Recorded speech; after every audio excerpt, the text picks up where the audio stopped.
Good morning mga mommy. Ayan, magluluto po tayo ngayon ng babaunin ng aking pamangkin sa school. Hulaan nyo kung ano.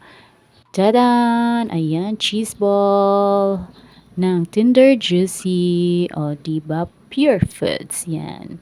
So, ayan na guys. Lalagyan na natin ng mantika para tayo ay makapagsimulang magluto. Ayan, piprituhin na natin yung cheese balls.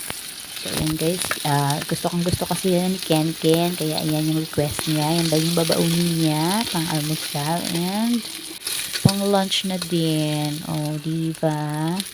Ayan guys, pang madali ang luto guys. 5 AM pa lang, gising na po kami para makapagluto ng kanin at ng kanyang ulam. So, ayan na nga guys, luto na. So, prepare na natin.